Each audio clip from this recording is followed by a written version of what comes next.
Good evening, everyone, and thank you guys for coming to tonight's event. We are going to be joined by some members of the Evil Geniuses. We've got Breezy, Tarek, and Ethan with us. And then from the Navy side, we've got myself, Lieutenant Jones, captain of the Navy esports team, and one of my right-hand men over there with ETN1 Jones.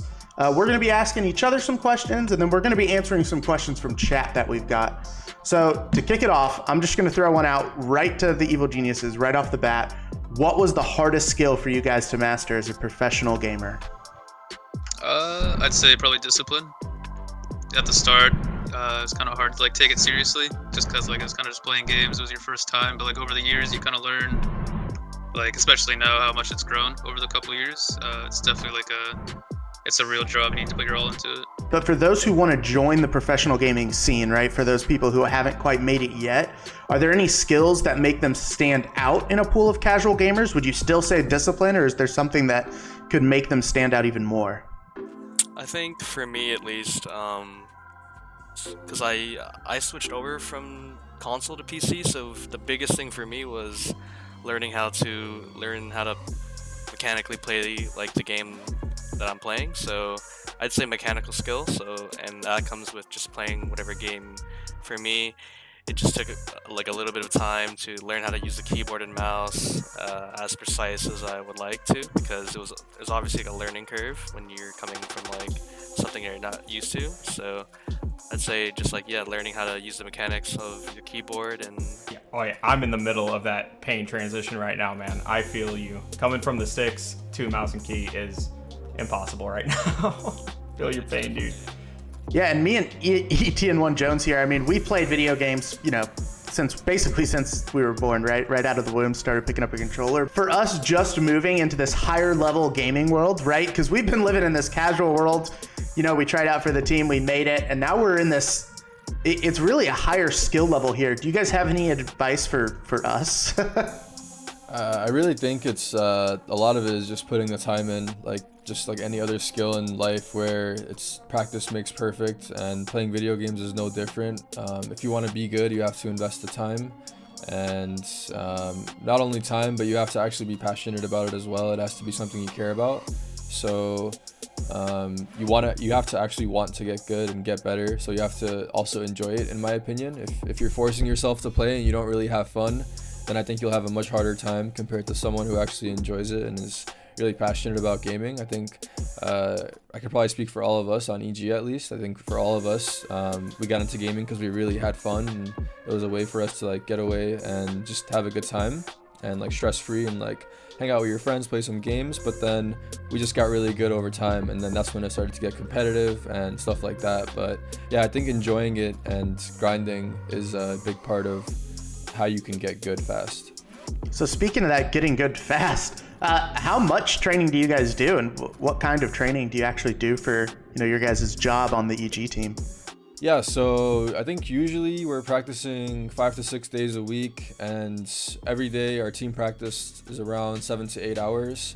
Some days are different depending on if we have a match or not, or depending on what's going on. But apart from team practice, we also have individual practice, which is just everyone doing their own thing. Talking a little bit about team practice and what we do in that, it's a mixture of theory crafting, so kind of talking about how we want to approach our games, how we want to play certain maps, how we want to set up our defense, how we want to set up our offense.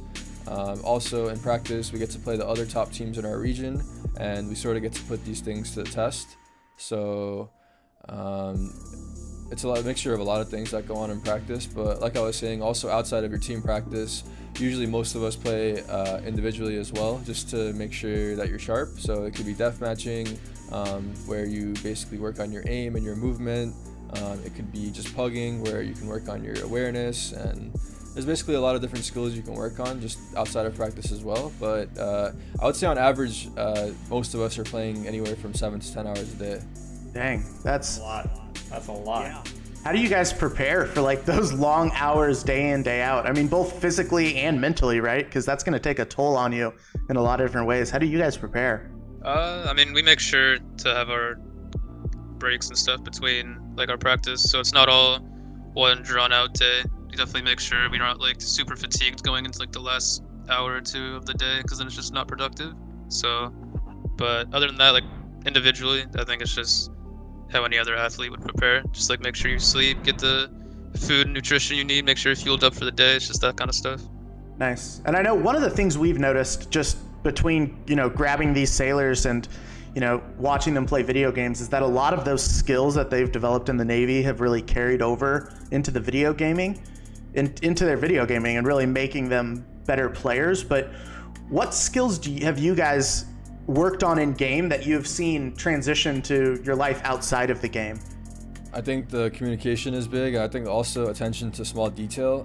When you're playing at the top level, there's a lot of things that an amateur player or a casual player might not notice, but when you spend so many hours, you really get to nail down those, just small details that really make a difference. And I think that kind of translates to real life, where you can sort of look outside the box when you're examining something or trying to figure something out. You can get like a different perspective, and I feel like that sort of applies to real life as well. Do you think like being a sailor and us as like a pro gamer, do you find anything similar between those two?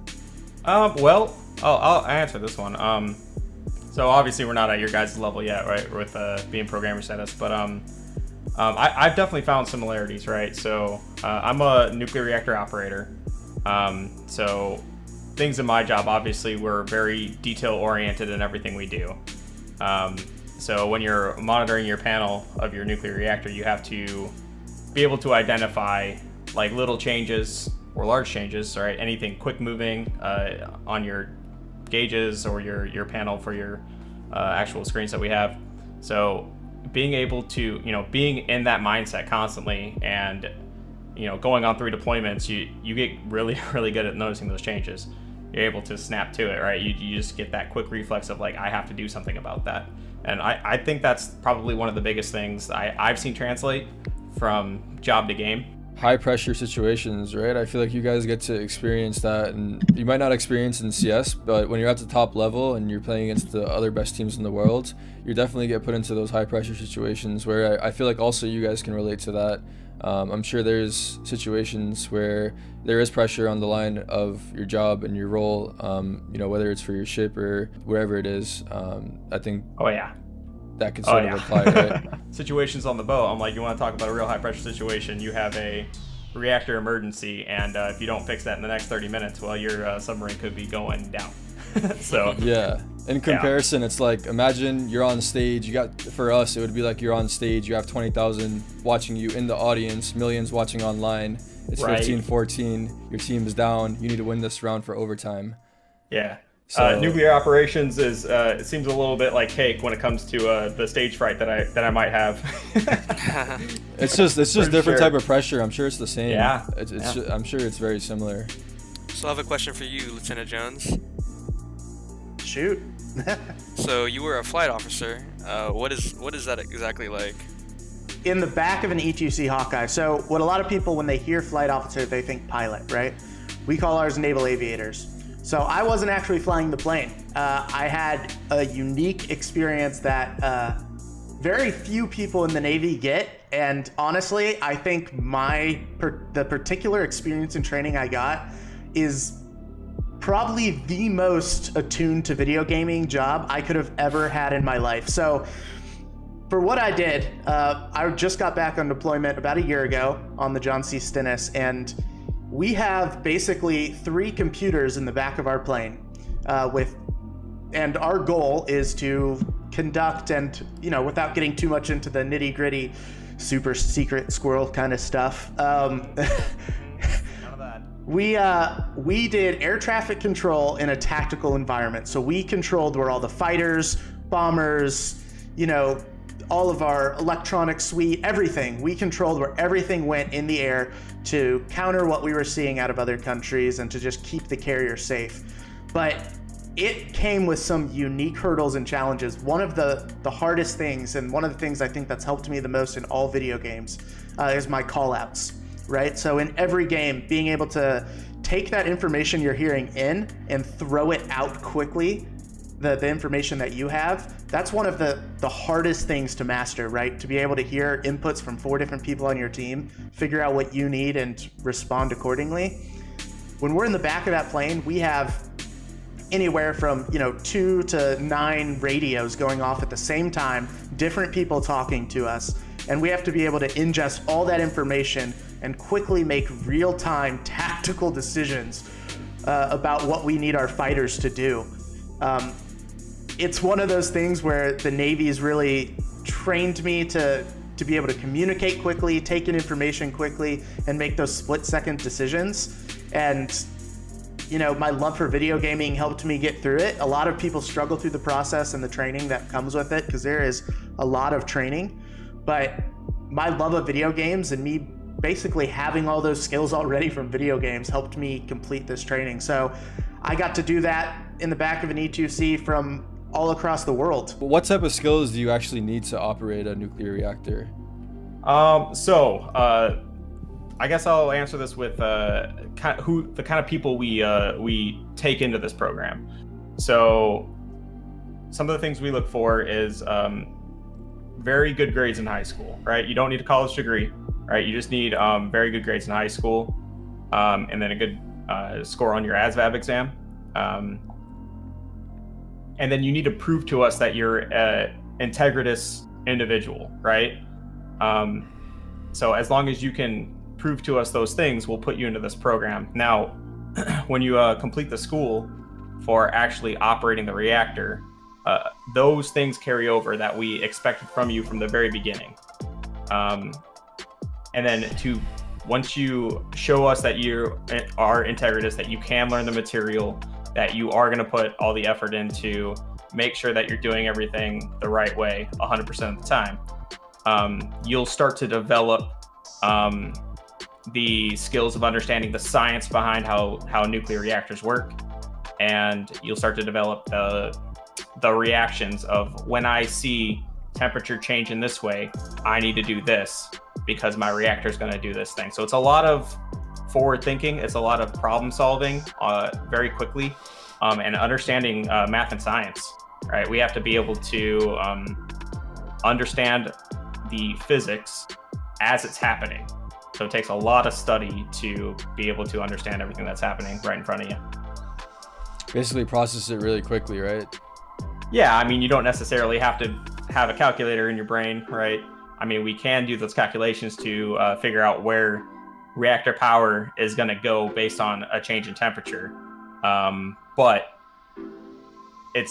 I'd say it's more important to understand, if this thing happens, my reactor is going to operate in this way. And it takes a lot of training. It takes a lot of practice to be able to intuitively understand those things and to react appropriately.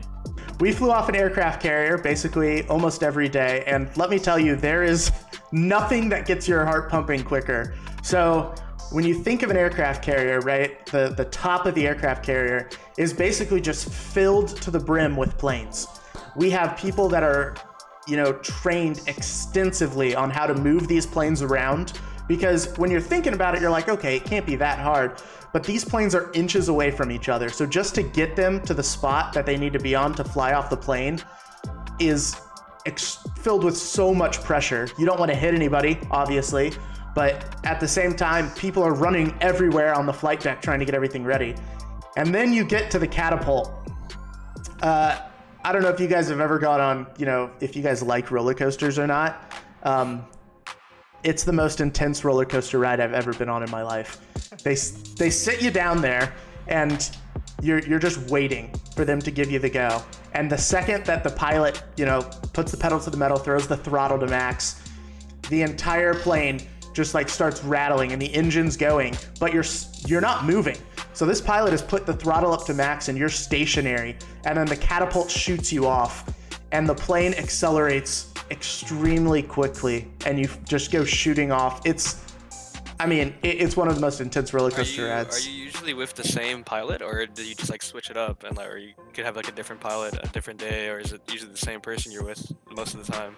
Different pilots. So my plane had a pilot and a co-pilot and 3 NFOs in the back, and I think we had somewhere between 8 and 14 pilots attached to our squadron at any given time. So different pilots every day. And if you think it's scary trusting these guys to fly you off the plane, landing on the plane is the biggest nightmare you can imagine. If there's one thing it makes you do, you really trust your teammates, because these pilots are coming down and they have a tiny hook on the back of their plane, and they have to catch one of 4 wires that are strewn across the flight deck in order to come to a stop. And if they miss it, you know, they have to immediately put the power, like they keep the power on the entire time, because if they miss a wire, they have to take off and go all the way around and try it again.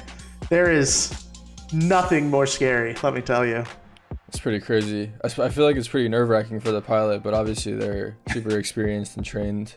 But I feel like for you guys in the back that are waiting for landing or takeoff, it's kind of also nerve-wracking because you don't really know what's going on out there, I guess. Like, you can't really see anything until, I guess, you land, right? Like, for example, if you were landing onto the ship.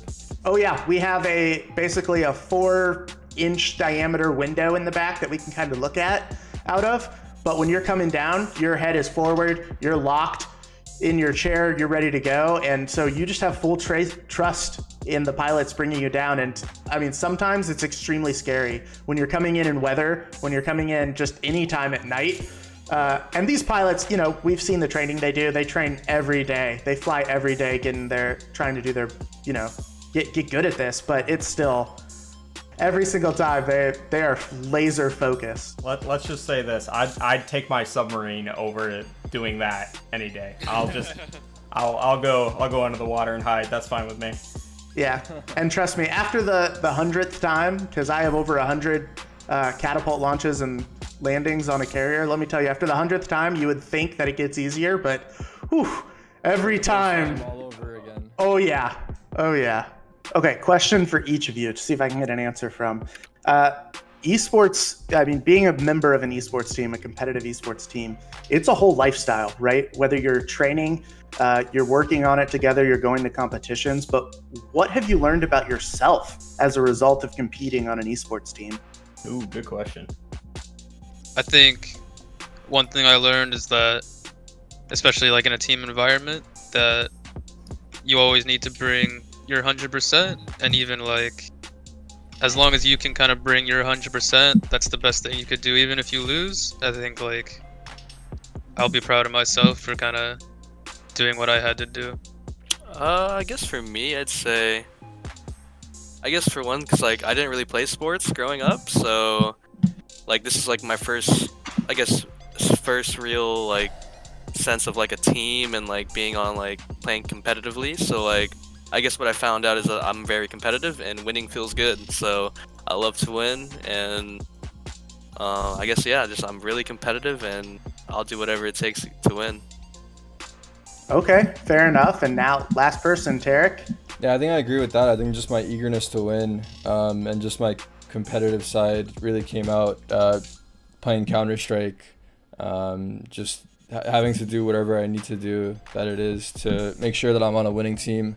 Okay, nice. I appreciate the answer. It's just one of those things I've been curious about. So I'll ask this to you, Jones, or Lieutenant Jones, sorry. Both of us. We'll both get it. Let's go. So looking at our home setup, do you guys think we could pass muster on a nuclear sub? Do you think our bunks would be clean enough, or how do you guys think we match up? Not a chance. I'm looking at all three of you. I gotta say, going through it, I gotta say, Breezy, your kitchen looks semi-clean. I mean, you gotta do a little bit of organizing. There's a couple things that could be neater, but yeah, it's not bad. And you guys don't see the whole room. You don't want to see that side. Tarek, I mean, your room actually looks pretty organized. I mean, there's not much clutter. Maybe make your bed. Yeah, I don't make my bed. That's what I'm saying. How's your bed made? If I made my bed, it'd definitely look way better, but it's hard, dude. Like, I don't know. Gamer things. And then Ethan, I gotta say, your bed is made. It looks nice, but the rest of your room, man, the clutter. Is Ethan even in his room right now? This is my girlfriend's house, so that's my excuse. Oh, there it is. Okay. We're still gonna fail your room inspection. That's how that's gonna go. Well, hey guys, I appreciate all three of you coming out and answering questions. Same with you, ETN1 Jones. Thank you guys for coming out and helping us answer these questions. I hope you guys had an interesting night. I know I sure learned a lot. And I'm going to be taking these lessons and using it to build up our team. So thank you guys. Really appreciate it. Yeah, thank you guys. Thank you guys. Appreciate it.